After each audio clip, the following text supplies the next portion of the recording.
I started working at a pizza place when I was 16 in my suburban town outside Chicago. At first, they had me helping the chef in the kitchen and cleaning up.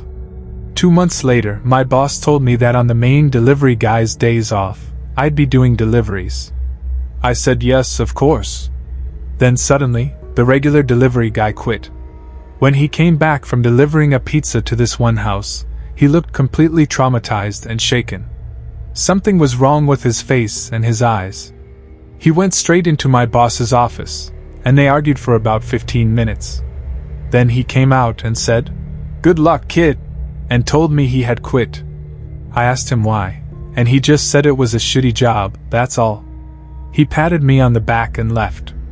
I knew it was something more than just a bad job, but I didn't think much of it at the time. That was the last time I saw him. So for the next couple of weeks, I was the delivery guy until they could find someone new. About 2 weeks into delivering pizzas, my boss gave me an address to a house. As usual, I put it in the GPS and drove over, watching the sunset on my way there. I was hoping it would be a quick 2-minute stop so I could get home. Unfortunately, it was on the rural side of town where the houses are about a quarter mile from each other. I stopped in front of this 2-story house and looked at it. I got the creepiest feeling when I stared at it. The lawn wasn't cut, full of weeds, dead trees everywhere, and an old porch with no chairs, flower pots, or tables. Just plain and empty. It seemed abandoned, but I got out anyway and knocked on the door. I was hoping my boss had given me the wrong address so I could get the hell out of there. Then the door lock started to rattle, and the door opened. It was an old lady, at least 70 years old, with white hair, missing teeth, and very skinny. She was really short too, but her eyes were just glaring at me. It really freaked me out. I figured if I was nice, things would turn out okay. "Pepperoni pizza, ma'am," I said as friendly as I could.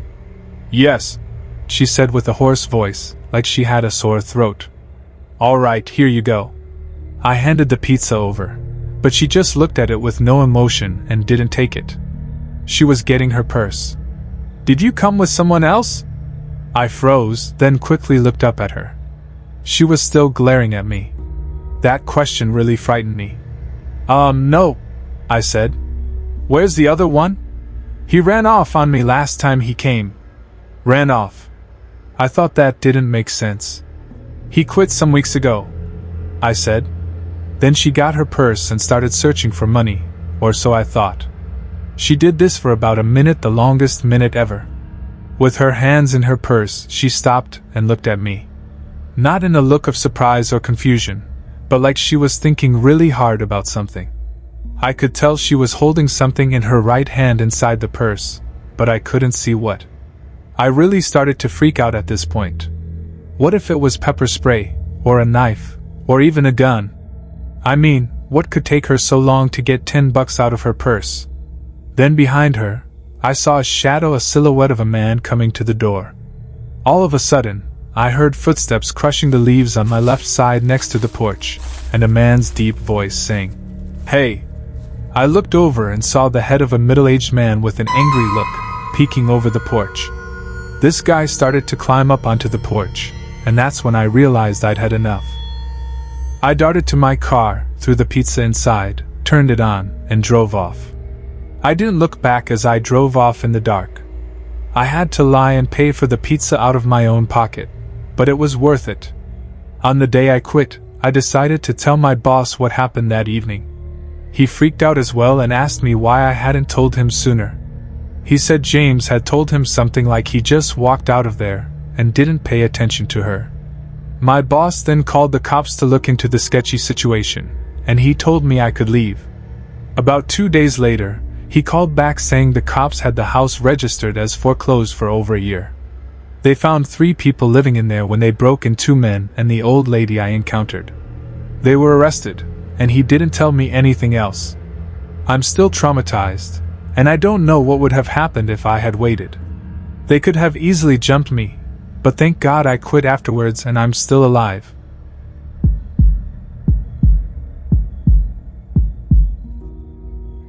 I'll never forget the time I was covering my friend's shift at the pizzeria we worked at.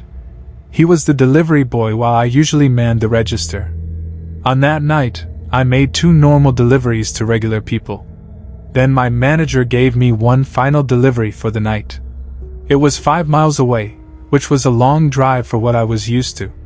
The GPS told me to turn off the highway into some very quiet town near Manchester. Somehow I'd never even heard of this town before. The GPS took me down some side roads that were even more dead than the main streets in this town. Half of the street lights weren't even on. I didn't like the looks of this place. I just wanted to deliver the pizza and be gone. So I arrived at the house.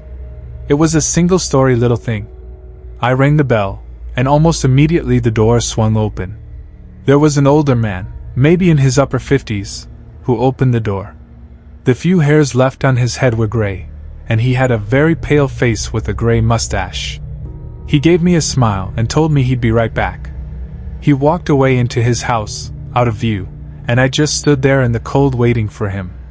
I was a little uncomfortable with the area, and the looks of the guy answering didn't help. The sound of stomping on the creaky floors inside the house came closer to the door as the man appeared back in the doorway with a smile. He said I should come inside where it's warm while I waited. I told him it was okay, but he just started nudging for me to come inside. I cannot justify my actions, but it was like 5 degrees outside. I foolishly stepped inside this sketchy stranger's house. He shut the door behind me and stepped off into another room in a hurry. It wasn't even much warmer in the house. He clearly didn't even have a heating system.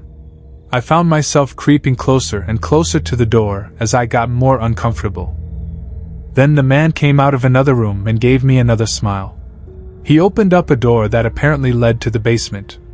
He looked down and told me that he normally keeps his money down there. He asked me to come down there with him, but I refused. Even from where I was standing, I could see it was totally pitch dark down there. And then what happened next is where it all fell apart. I heard the sound of a creaking step coming from the basement.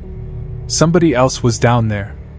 I decided it was time to go and turned around to open the door, but the man was already right on top of me.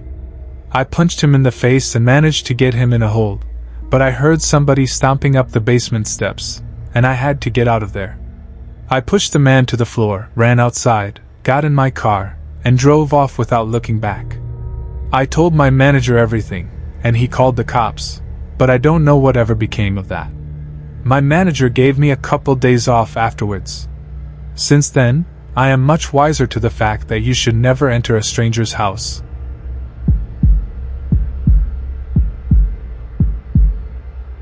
I was out doing a delivery one late night. It was probably the longest drive I have ever taken for a pizza delivery from the pizza place I worked at in rural Pennsylvania.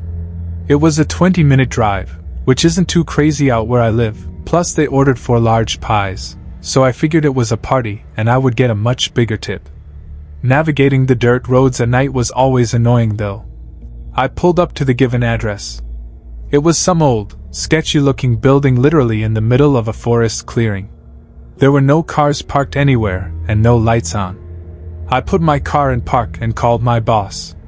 I asked him to reread the address at least 3 times to make sure I typed it in right, but that checked out. I could tell he was in a really bad mood, and he told me to at least knock on the door and check it out. He would normally get mad if we took back 1 pie, but I was afraid of what he would do if I brought back 4. I was insanely unnerved but got out anyway and forced myself to the front door of the building. There was no doorbell, so I just knocked really hard. I heard nothing and didn't really expect to hear anything. I was extremely disappointed, not because nobody answered the door, but because I was realizing it was all a waste of time and gas.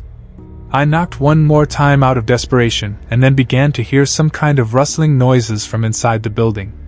I knocked again and yelled that I was the pizza guy. There was silence. Now I felt a bit more uncomfortable than before, but before I could turn around, I noticed something at the window. There was someone looking through the window. I couldn't tell if it was a man or a woman. All I noticed were their eyes. Their eyes were open wider than I knew possible, staring intently at me. I was disturbed enough by this, and dropped the pizzas and ran back to my car. The shitty thing wouldn't start until turning the key for the third time. I drove off the grass and back onto the dirt road. But I felt the car rocking, shaking, and bumping. Something wasn't right.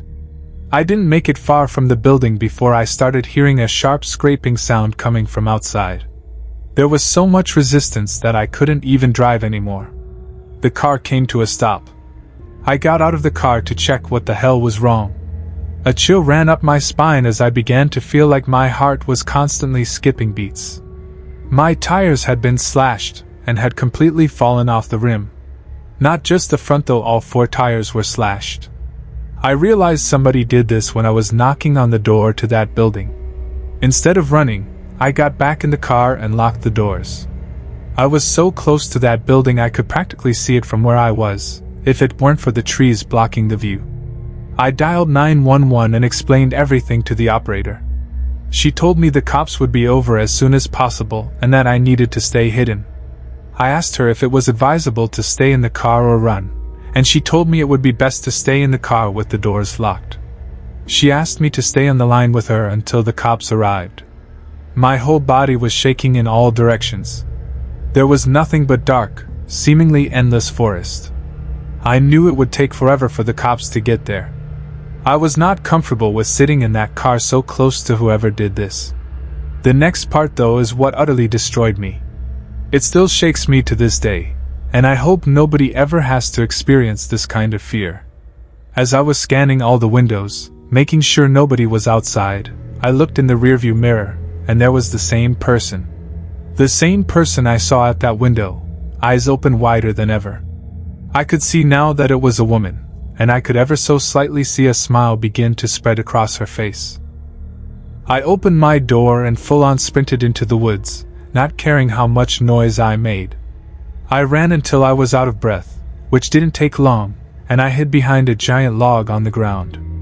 I tried to cover my loud breathing with my hand as I waited and waited for what felt like hours, until I finally heard sirens in the distance.